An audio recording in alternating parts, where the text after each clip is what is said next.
Sumasagot. Sagutin mo. Bakit? Ayan! Naku, yung manang. Hindi na pa kita tinatawagan. Ano ba problema mo? Ang gwapo niya! Naku, ang gwapo-gwapo niya pa rin. At mayaman daw Kaso lang, ito kasi si Ashley. Sinabi pa naman na meron akong fiancé na Italian. Ayan tuloy, mukhang na-broken hearted. Bakit? Maldita kasi ng Ashley niya. Ikaw lang ba broken hearted? Ako din naman. Ayos-ayos pa ako eh. Wala namang Anthony na dumating. Kasi naman nagsinungaling tayo eh.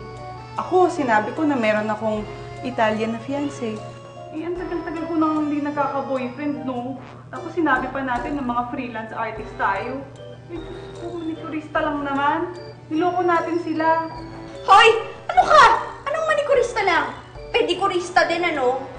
Alam mo, sa tingin ko lang ha, siguro makikita natin ang mga tao na yan. Baka 20 years pa ulit. So if I were you, enjoy na lang natin yung gabi. Minsan lang naman tayo feeling magiging successful. Tsaka yan si Ken, huwag ka mag-alala. Ako nang bahala dyan. Paano? Ano yun? Aamin na ako sa kanya? Hindi, no? Palabasin mo na, kunyari, naghiwalay na kayo ng Italian fiancé mo.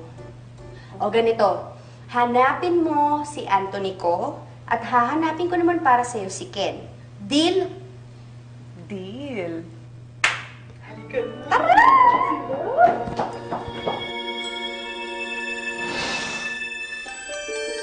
Ma'am, ito na po yung tubig niya.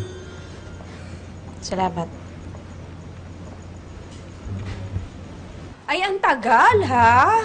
Eh kasi naman, nagtanong ako dun sa loob. Nag-confirm na to si Anthony, pero wala naman siya sa registry. Ano kaya ginagawa niya? Oo nga, bakit ganun? Anyway, hayaan mo na. Pumesto ka na. Na-text ko na si Ken. Galingan mo ang acting para believable, ha? Oh, sige, sige. Okay? Teka, pahingin mo na akong tubig. Ayan, mukha naman siyang luha. Teka ka Okay ba? na. Ayan, kaya mo na yan. Okay? Kaya ko to.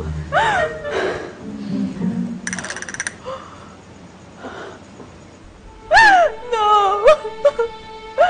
No fettuccine, espresso, Dolce Gabbana, Valentino. Lani, are you okay?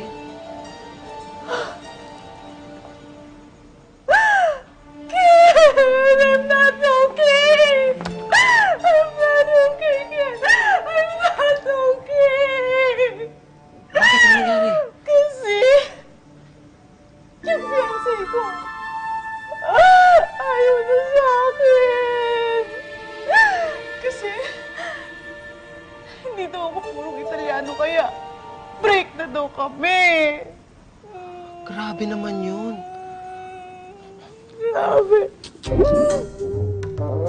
Huwag kang mag-alala. Statistically speaking, because of your normal factors and conditions, malaki pa rin ang chances mo magkaroon ng love life. Kaya okay lang yun. Grabe ka naman, Ken. Lumalabas pa rin yung pagiging nerd mo. Lani, gusto mo bang sumayaw sa loob? Talaga? Halika, sayo na tayo, dali. Sayo na nga ako eh.